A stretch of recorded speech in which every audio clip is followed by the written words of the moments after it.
Hello mga kapadyak, magandang umaga sa inyong lahat. Nais ko muna magpasalamat sa mga likers ng ating YouTube channel, pati na rin sa mga nag-subscribe at nag-click ng notification bell. Tapos gusto ko rin magpasalamat kay Sir Janel Bansuela.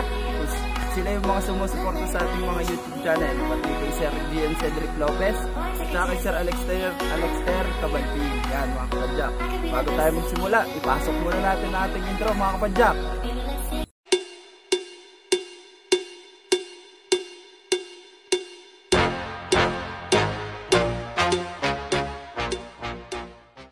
Ngayon pupuntahan natin yung landing point at ang baba.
Bayan, basta ang ganda, puro green lang. Tapos ito na, ahon na tayo. Ayan ang ating aahonin mga kapadyak. Medyo matarik din ang daan dito, pero maikli lang. At ayun na nga mga kapadyak, alay na din na tayo't nangangalhati sa ating inaahon. Pag tayo aahon din ay simula doon sa baba ng San Felix, tayo manatili sa tabihan. Gawa ng yan, tulad yan. May mga umaahon din na sasakyan at baka tayo magit-gate. Pagkaahon natin dito mga kapadyak, simula dito sa bitin hanggang dun sa baba papasok. Alam ko may papasukan tayo dito. Shortcut palabas ng Kalawan. Magtatanong na lang tayo mga kapadyak. Ito ay puro lusong na yung mga gusto natin. Yan, nakaahon na tayo. Tayo na. Ang agang pa-sparring nun. Buka ng buka na ahon ay pawis agad. Mga kapadyak, madadaanan natin yung geothermal. Dito dumadaan yung maiinit na tubig galing sa bundok ng Bulalo. Tapos mga kapadyak, yung sobrang init ng tubig dito, pwede ka nang magluto ng itlog.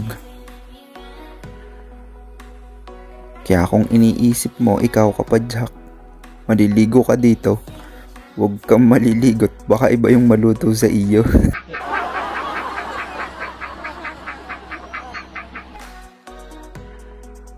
Ito yung mga tubo-tubong kinukuhanan nila ng source of energy ng electricity papunta daw Maynila. Hindi ako sure ha, pero ang alam ko ang sinusuplayan daw nito ng kuryente ay mga taga Maynila.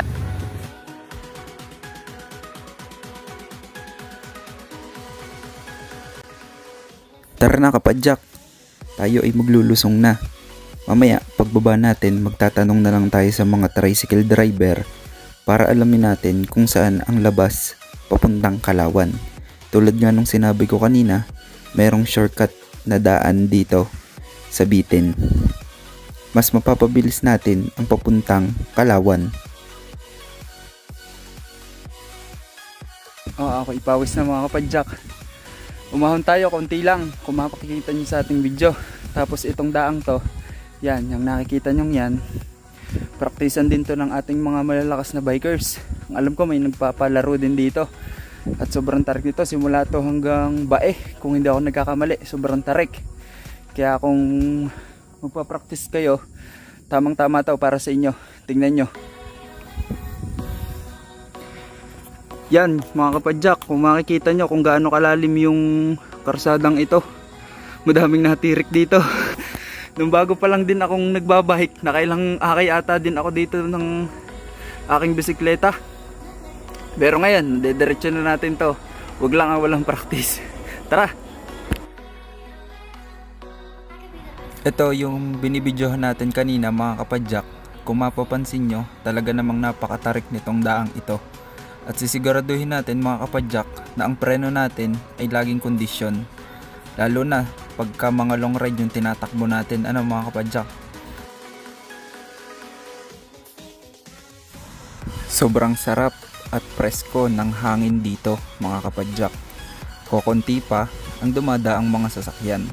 Kaya medyo hindi tayo lapitin sa aksidente. Basta siguraduhin lang natin yung hawak natin sa manibela ay matibay. Pati na rin ang ating preno. Mga kapadyak, sobrang ganda talaga dito paglusong natin. Sobrang tahimik at napaka-fresh ng hangin. Sana mapanatili natin ang kalinisan ng karsadang ito at huwag tayo basta-basta magtatapon ng basura sa kalsada para lahat tayo masaya. Mga kapadyak, nakarating na tayo sa Barangay Santa Cruz, Bay, Laguna. Maya-maya magtatanong na tayo sa mga tricycle driver kung saan ba ang papasok at shortcut papuntang Kalawan, Laguna. At narating na rin natin ang Barangay Tarangka, Bay, Laguna. Mga kapadyak, nakikita ko na yung arko ng Barangay Masaya, Bay, Laguna. At mukhang nararamdaman ko na mga kapadyak na tayo nalalapit na sa shortcut papuntang Kalawan, Laguna. Mga kapadyak, malapit na tayo sa intersection. Tayo magtatanong dito sa mga tao. Pagka nga daw naliligaw ay magtatanong. Tara tayo magtanong. Pakalawang yan. May ilang kilometro pa po kaya? Yeah. Pero malapit na po ito sa Kalawan. Ay, malayo pa. Malayo pa ho. Salamat po. Yan mga kapadyak, medyo malayo pa daw po tayo sa Kalawan. Aray shortcut. Pero pag doon tayo dumaan ata sa kabit, papuntang Bae. Intersection to. Papuntang Bae yan, ano tayo? Apo. Salamat po. Yan, dito tayo dadaan. Tapos magtatanong na lang ulit tayo pagka malapit na tayo sa Kalawan.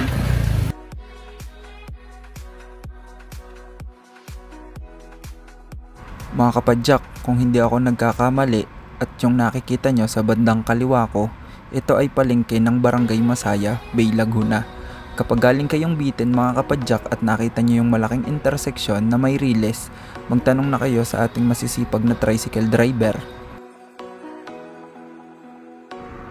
At dito ang shortcut papuntang Kalawan, Laguna.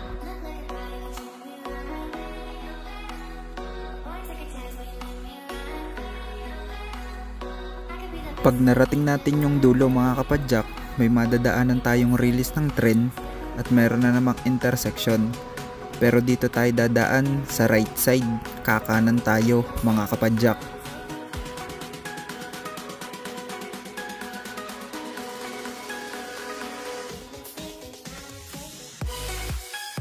mga kapadyak, nandito na tayo sa tinuro ni na kuya, yung kaliwa sa intersection yun, kung makikita nyo sa likod ko. Ngayon ang target naman namin magdadi ay maghahanap kami ng aming kakainin at di pa kami nag-uumagahan. Saan tayo kakain? Tayo. Sa Kalawang na, sa bayan ng Kalawang tayo kakain. Sa bayan daw ng Kalawang tayo kakain mga kapadyak.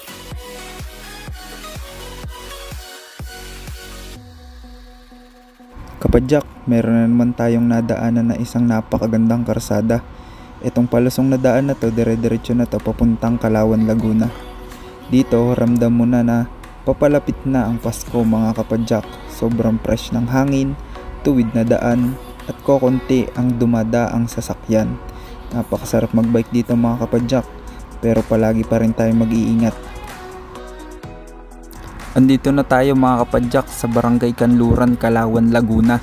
At pag may nakita na tayong karinderya, doon na tayo kakain mga kapadyak. At talaga namang hindi pa kami nag-uumagahan ng dati.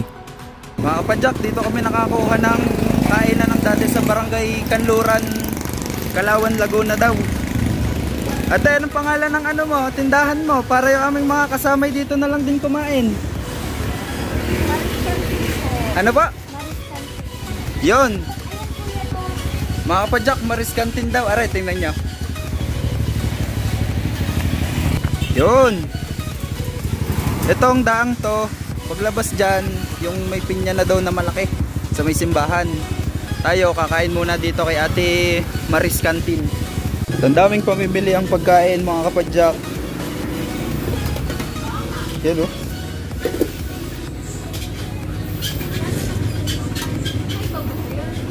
May bangus. Yun, sinaing na tulingan. Nga pong ano, langka.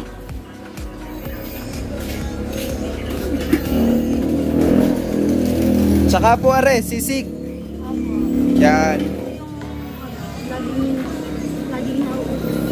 Yan. Tapos dalawang coke po ate. Thank you po. Yan oh. Kain na tayo. Isang napakaganda na namang tanawin mga kapadyak. Habang kumakain kami ng dade, nakita ko ito sa kanyang likuran at talaga namang may overlooking pa rin mga kapadyak. Napakasarap sa mata at nakaka-relax talaga. Sino ba namang hindi gaganahan kumain dito kay Tita Maris Canteen? Pagkaganto naman ang makikita mo habang kumakain ka, tipong pagod ka na, mawawala talaga mga kapadyak. Ang sarap mabuhay sa probinsya kapadyak. Malayo sa problema, malayo sa gulo. Simpleng buhay lang ba? Mga kapadyak, tapos na tayong kumain. Ngayon, papalabas na tayo ng Barangay Kanluran, Kalawan, Laguna. Are, tingnan yung kantuhan. Yan.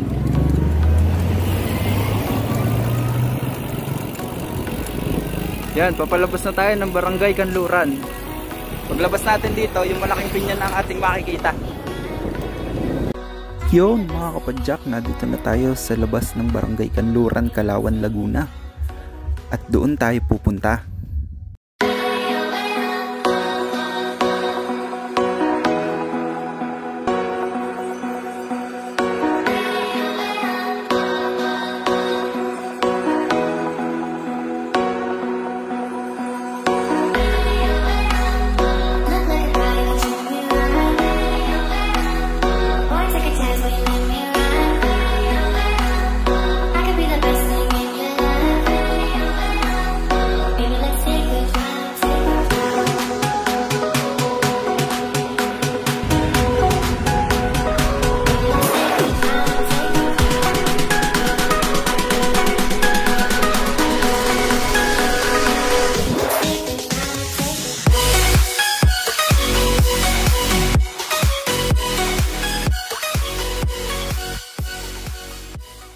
Mga kapadyak, nagpapahinga lang kami ng kaunti ng Daddy Dinit, kami paparoon na.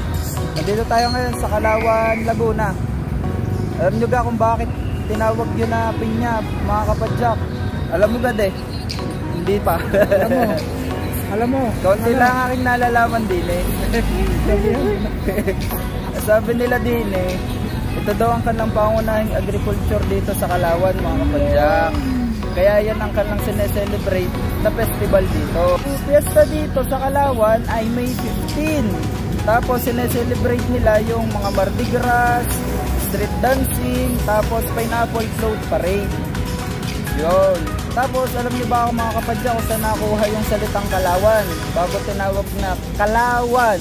Yung literal na Kalawan. Ayun ay nag-umpisa muna sa Kalawang. Yan. Alam mo kung ba't ka tinawag na Kalawang? Hindi. Bakit ba na tinawag na Kalawang? Sabi dito mga... Tanong mo sa akin, tanong ko sa iyo. Iloloko ata ako na rin aking ama, mga kapadyak ka. Sabi ng mga ilang tao dito, mga nakatira, nung panahon daw ng Spanish, mga kapadyak, at nag-start sila mag-build ng municipality church and water district ata, hindi ko not sure mga kapadyak. Ang lumabas daw doon sa tubig is Kalawang, o mas kilala nating Ras, kulay dilaw, kaya tinawag na Kalawang. Tsaka napakaganda dito mga kapadyak. Yan, yung pinyang yan, ayan, kilalang kilala ng mga taga Laguna pag nakita yung pinyang yan. Lalo na kapag ka nagpipicture, kahit hindi pa nila sabihin, pag nakita nila yung pinyang yan, alam nila kung saan lugar. Ayan ay Kalawan, Laguna. Ngayon mga kapadyak, magpe-prepare na kami ng aking ama. Kami mag-uumpisa na sa... Ang dadaanan natin dahil? Manaol? Manaol. Lamot 1, Lamot 2. Yun, ang dadaanan namin ay Lamot 1 at saka Lamot 2. Doon, titingnan natin yung intersection mga kapadyak. Ito yung daan na pupuntahan natin. Yan mga kapadyak. Yung bundok na yan, sa likod niyan tayo dadaan. Papuntang Nagkarlang, Laguna. At ngayon, nag-uumpisa na ulit kami pumadyak magdade. Papuntang Lumot 1, Lumot 2. Doon, titingnan natin yung intersection papunta sa Manaol. Ayun na nga kapadyak, nandito na kami sa kantuhan ng papuntang Manaol. Yan. Dito tayo sa parting kanan. Dito. Yan, dito. Dito sa pakaliwa, papuntang Villa, Victoria, Santa Cruz, Pagsanghan, Caliraya, Lumban. Yan, dyan yun. Dito tayo papuntang Nagkarlang, Laguna.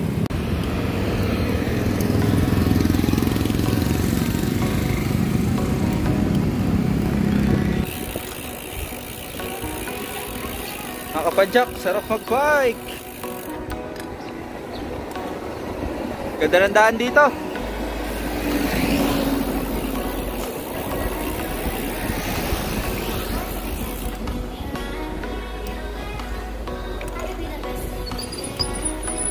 Ganda ng daan dito mga kapadyak.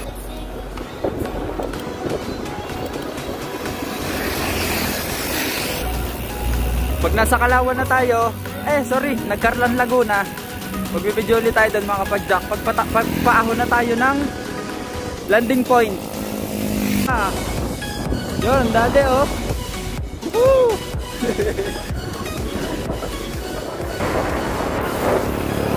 Doon lang tayo mga kapadyak. Sound trip!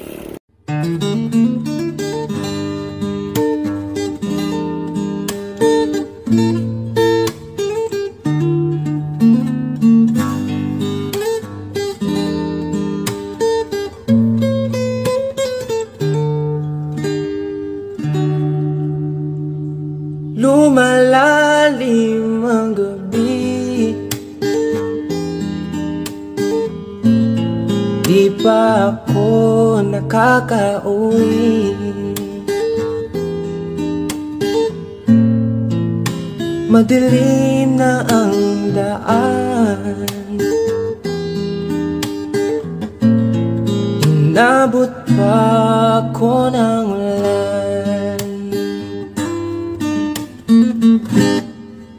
At sa aking pagdating, sinalubong ng ngiti. Maputol ko lang sound trip natin mga kapadyak. Ulitin ko lang, tong daan na to ay Manaol. Manaol, di ba, de? Oh, nakapasok na daw tayo ng Manaol mga kapadyak. Oh, balik tayo sa sound trip natin. at mainit mo na yakap. Laging hanap-hanap, o anong sarap. At ang sabi mo, diba, huwag kang mag-alala, maupo ka lang, pagtitimpla kita. Mahal, kapit tayo, ang ating paborito, ang lasang di nagbabago. Sarap mag-road trip dito mga kapadyak. Bago kasama nyo pa yun yung mga jowa-jowa, asa-asawa sa inyong mga bahay, yun yun naman pasyal-pasyal din at napagkakaganda naman ng daan. Tapos biglang tutugtog yun, oh. Mahal, kapit tayo. Yo, kilig naman eh. Ang ating Mga kapadyak, andinin na naman tayo sa pinakayaw natin. May nakikita na naman akong pahirap. Oh, ayan, ahon na naman mga kapadyak. Woo! Yang ahon na yun mga kapadyak, diretso na yun hanggang Nagkarlang, Laguna. Tapos paahon din papuntang landing point. Kaya samahan nyo na lang ako mga kapadyak. Kapadyak, may nakaagaw pansin na naman sa atin at talaga namang habang nag-aahon tayo ay napatigil tayo dahil sa napakagandang overlooking view dito sa Lawaguin kung hindi ako nagkakamali mga kapadyak. At ayan, yung Laguna de Bay nating tinatawag, kita rin dito mga kapadyak. At nasa parteng Nagkarlan na tayo mga kapadyak at konti na lamang ay makakarating na tayo. Yo mga kapadyak, marating din natin na Nagkarlan, Laguna. Doon tayo pupunta sa San Pablo. Tapos, are, tingnan nyo na lang, oh. Yan, pagpakaliwa, papuntang Liliw, Mayhay, Lucena. Dito tayo sa papuntang San Pablo. Diyan tayo lulusot papuntang landing point. Mga kapadyak, napadaan kami magdadi dito sa underground cemetery. Isa sa pinagmamalaki ng Nagkarlang, Laguna. Tara, tingnan natin. Mga kapadyak, kaunting kaalaman lang patungkol sa Nagkarlan, Laguna. Ang bayan ng Nagkarlan, Laguna ay kabilang sa second class municipality in the province of Laguna dito sa Pilipinas. Ayon sa census noong 2020, mayroon itong populasyon na 64,866 na katao. Ito ay 16 kilometro hilagang silangan ng San Pablo City, Laguna o 103 kilometer sa timog ng Maynila. Ang bayan ay tahanan ng Nagkarlan Underground Cemetery, isa sa pinakamahalagang sementeryo sa Pilipinas, na idiniklara bilang National Historical Landmark sa bisa ng Presidential Decree number 260 dated August 1, 1973 with amendments by Administrative Order 1505 dated June 11, 1978. Ito ay sumailalim sa mga pagsasaayos bago ito muling binuksan sa publiko sa panahon ng pag-unveil ng marker noong Nobyembre 24, 1981. Ang pinakamatandang libingan ay may petsang 1887 habang ang huling interment ay noong 1982 nang formal itong idiniklara bilang National Historical Landmark ng Nagkarlan. Sayang mga kapadyak, hindi tayo nakapasok sa loob ng underground cemetery. Sarado. Siguro sa susunod na lang na video natin pagpunta natin dito. Kaya ngayon, dediretso na tayo sa underground cemetery. Sa landing point mga kapadyak. Mga kapadyak, nakita ko na yung ating aahunin. Aray, papakita ko sa inyo. Yun o. Ganda. Mamaya makikita natin yung kung saan tayo kakaliwa. Nag-aahon lang tayo dito. Pag nakaahon tayo, makikita na natin yung kanto papuntang landing point. Jack, dyan tayo galing kanina. Ngayon, itong kantong to, dyan tayo dadaan. Yan, dyan. Dyan tayo dadaan papuntang landing point. Nagpahinga lang tayo ng kaunti dito. Tayo meron na namang kalaban, sobrang init. Ang dade, umuna na. Sabi ko, hintayin na lang ako dun sa taas. Doon na lang kami magkita. Umpisa na tayo mag-ahon. Pero banayad pa ito. Hindi pa ito yung tunay na pag-ahon, mga kapadyak.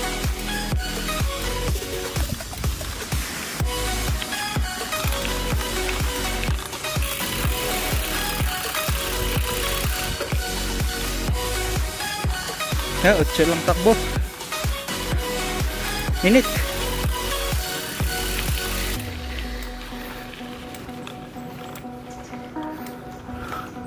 Pagdating natin doon sa bandang dulo, makikita na naman tayong kantuhan. Doon naman tayo kakanan.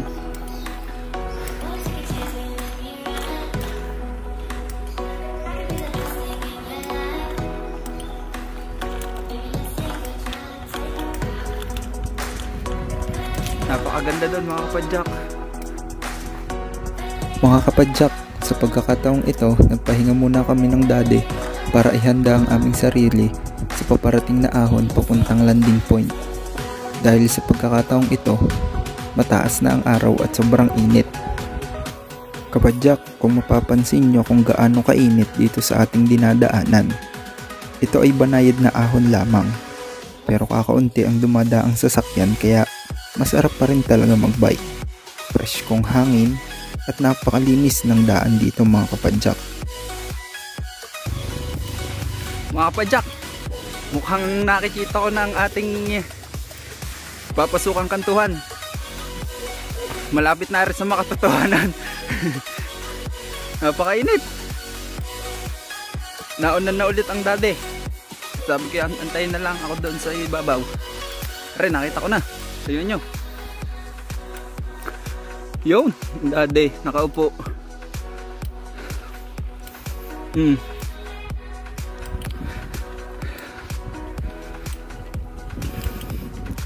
Yan. Uy, sarap ng buhay, oh. Pa cellphone lang, oh. Yun, landing point. Papasok dyan. Dito tayo dadaan. Yan. This way to landing point. Babala, matarik na daan. Oh, babala daw. Matarik daw ang daan. Yari na naman tayo doon. Nakikita ko na naman ang aking sarili. Sa inilinting aray. Tutok pa ang araw eh. Pero rin mauutay. May kasabihan nga tayo, mga kapadyak. Mag-aakay pero di susuko.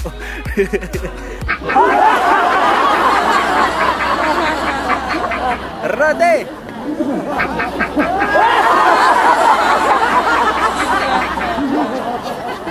Una na ako nang may abutan din ng dade.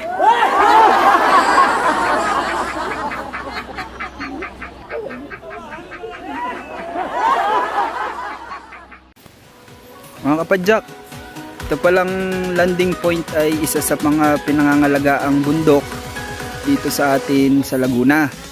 Dahil madami pala ditong source ng gamot, halamang gamot daw, malinis na tubig, sariwang hangin. Kaya kapag pupunta tayo dito, mga kapadyak, siguraduhin natin yung mga dala natin ay dalhin muna natin yung mga maiiwang kalat, or kahit may madaanan man lang tayo pagka tayo pupunta dito para mapanatili natin yung kalinisan ng ating lugar. Kasi ang environment natin ay nakasalalay lang din sa atin kung paano ito ay kakaganda, ano mga kapadyak. Kaya ngayon sisimulan na namin ang aking dade. Adyuhin, ano to? Ano to niyog, adyuhin. Kaya sisimulan na namin ang dade.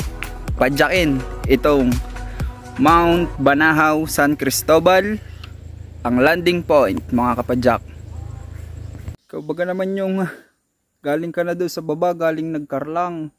Eh, hindi ko lang alam kung gaano ka Haba yung inahon natin bago natin napunta yung kantuhan papasok din sa landing point bago ari pang sasalubong sa iyaw Diyos ko po. Pagod na. Ingal na naman tayo din mga kapadyak. Walang Diyo. Ay siya. Alam na. Titigil at mag-ahakay. Malaman mga kapadyak. Mukha namang ari hindi kagaya doon sa Blackwall na ahon dibdib naman talaga. Siya. Paalam muna mga kapadyak.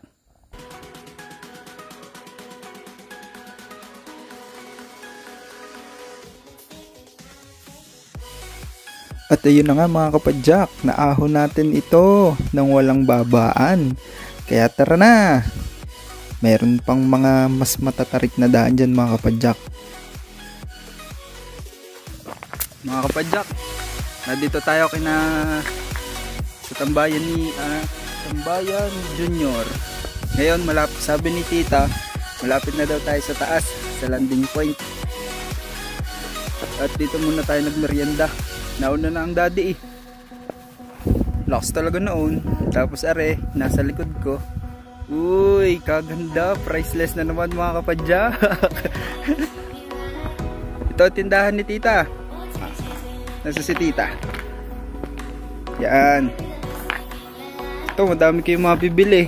Pagka yung motor nyo na short din ng gasolina, pwede kayong bumili dito. Tita, magkano isang ganto nyong Alfonso? 75. Yan, 75 daw po. Bago to umakyat ng landing point mga kapadyak. Mga kapadyak, kung mapapansin nyo, dinidiskartehan ko na lang kung paano aahunin itong karsada papuntang landing point. Kung dadiretsuhin ko ito, may possibility na ma-out of balance tayo o bumaliktad yung ating bike. Kaya ang ginawa ko na lang, nagpasigsag-sigsag ako para maalwan yung pagpadyak natin mga kapadyak. Sa pamamagitan nito, may iwasan natin ang pagsemplang o pagbaliktad sa ating bisikleta.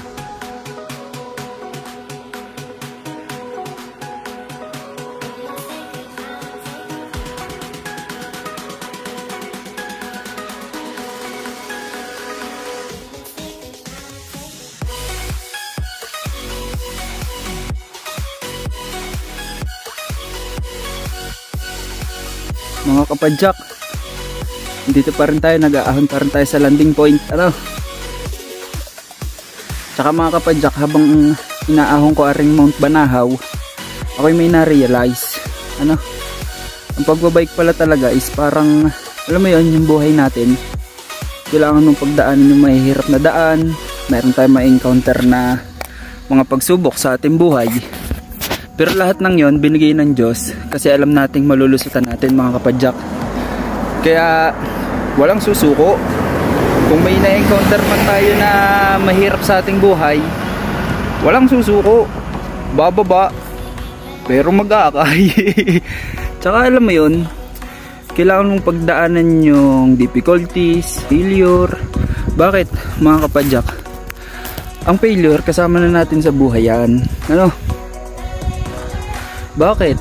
You should have to fail, sabi nga. Kasi failure is the first step to success mga kapadyak.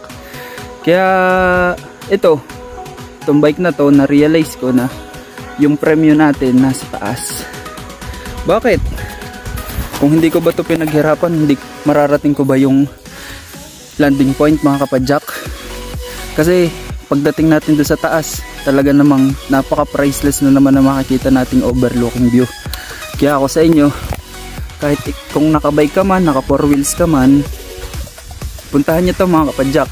Basta make sure lang yung mga kalat natin, dadalhin din natin pabalik. Kasi sabi ko nga kanina, ang kalinisan ng ating kalikasan ay nakasalalay din sa ating mga tao mga kapadyak. Kung gusto natin itong mapanatiling malinis at hindi masakit sa mata, at mapanatili natin na maganda yung view, huwag natin sayangin mga kapadyak. Buti nga pinapayagan tayo ng mga taga-barangay dito na umahon kasi nga ito'y protected area. Ito'y pinoprotektahan nila sa mga taong gumagawa ng illegal. Kasi madami ka daw may encounter ditong, madami kang makikita ng iba't ibang uri ng hayop. Tapos itong bundok banahon na to, nakakapagbigay din daw ito ng mga halamang gamot. Tapos libreng tubig dito sa lugar na ito. Tapos yun, yung tindahan kanina na pinagmeryendahan natin mga kapadyak, ang gamit lang daw nilang ilaw dito is solar. Tapos yun nga, napakasarap, parang masarap mabuhay dito, sobrang tahimik, malayo sa gulo malayo sa maingay, kaya lang malayo din sa bayan. Pero alam ko naman na meron na silang improvement na ginawa doon just in case na may emergency. Siguro naman mabilis surmes po ang ating mga namamahala sa barangay, mga kapadyak. Kaya tara na. Yo mga kapadyak, nakaahon na kami ni Daday din sa landing point. Sabi sa inyo ara na yung premyo natin, tingnan nyo.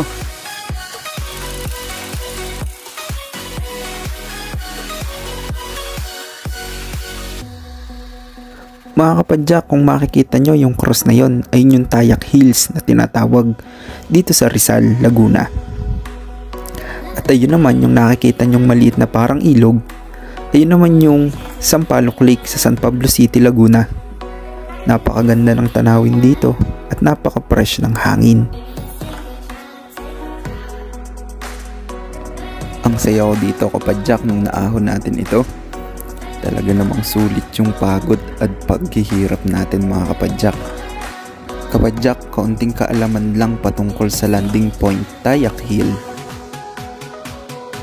Kasama ang US Air Force L-4 Piper Observation Plane, codename Grasshopper, ang parehong modelo ng sasakyang panghimpapawid na talagang lumapag sa tinatawag na landing field sa Sitio Braulia, Rizal, Laguna. Isa sa isang lugar noong Pebrero 1945 noong World War I. Si Colonel Gertrudo San Pedro ng USAFFE ay dating bilanggo ng digmaan, at nang siya ay palayain noong Agosto 15, 1942 sa edad na 26, sumali siya sa Phil-American Irregular Troops ni Houston. Nagsimula siyang mag-recruit ng mga ex-USAFFE, ex-Philippine Scouts, ex-Philippine Constabulary, Philippine Army Reservist at trainees. At may mga sibilyang voluntaryo kabilang ang mga profesional upang bumuo ng kanyang outfit.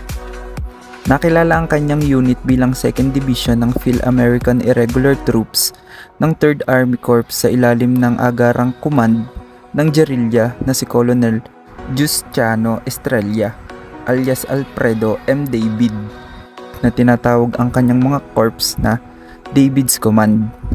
Noong pagkamatay ni Colonel Stron, kinuha ni Colonel Marcos V. Marking ang utos ng Phil-American Irregular Troops na kanyang tinambol bilang Phil-Americans ni Marking.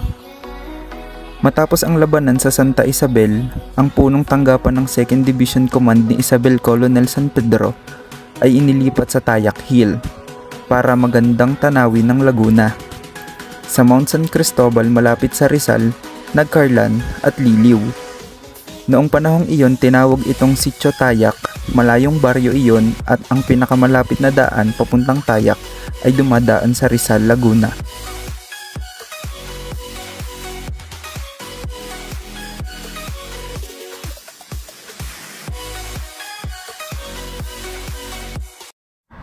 Ayun na nga mga kapadyak, sana may natutunan kayo sa kaunting kaalaman natin dito sa landing point sa Rizal, Laguna.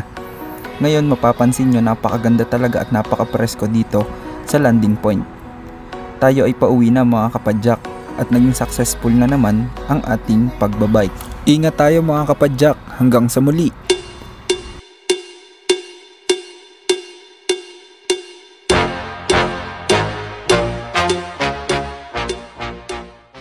Mahal, kapit tayo.